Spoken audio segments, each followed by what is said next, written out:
People are potentially losing their homes. People are on poverty wages. People are losing their jobs.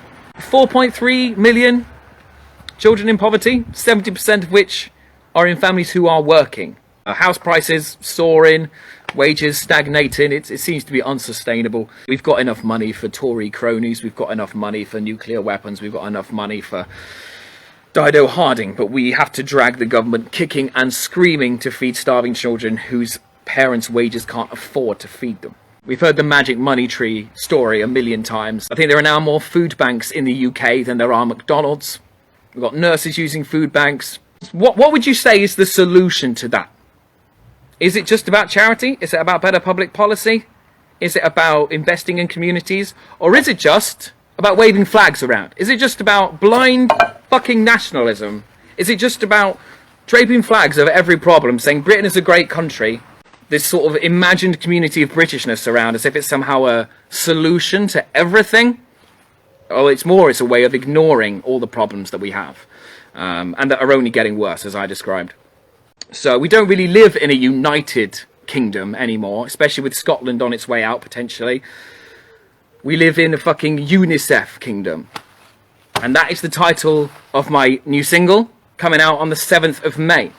I've only got a small platform, I'm only a small artist, but obviously I want to increase my audience with good music, but a song like this that makes a statement about the state of food poverty in the UK, it needs to do some good.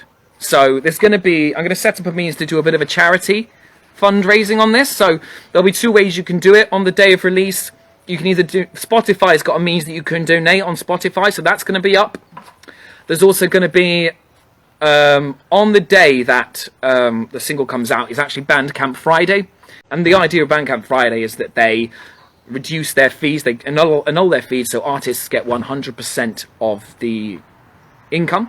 But instead I'm going to use that, kind of like System of a Down recently did for the Armenia Fund. I will be using that money bought from every copy of the single bought. You can set your price. That's going to go to a charity. Now, there's going to be a few music videos for it.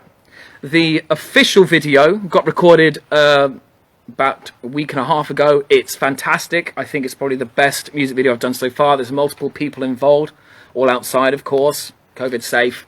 I think it's probably my strongest statement to date. Again, I'm taking on some new styles as well, as I always do with every new single. I feel like this one in some ways is like the missing link between Anchor and Cancel Freedom. It's got some of that real rage and sort of unapologetic sort of political angle of Cancel Freedom, the sort of hardcore stuff, and then it's also got kind of the sorrow and the sort of moroseness of Anchor. And stylistically it blends those two as well, and there's some other new elements coming in too.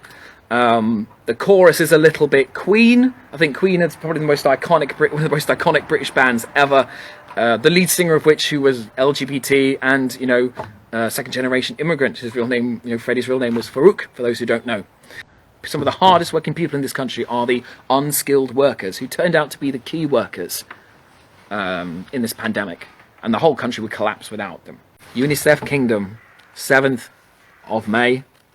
I can't wait for you to hear it. Please follow Spotify, please follow YouTube. There's going to be loads more news coming out over the next 2 weeks relating to the song, what we're going to be doing with it. And take care of yourselves. And we'll see you next time. Gaslit and broken, who's our new scapegoats, and as we all sink like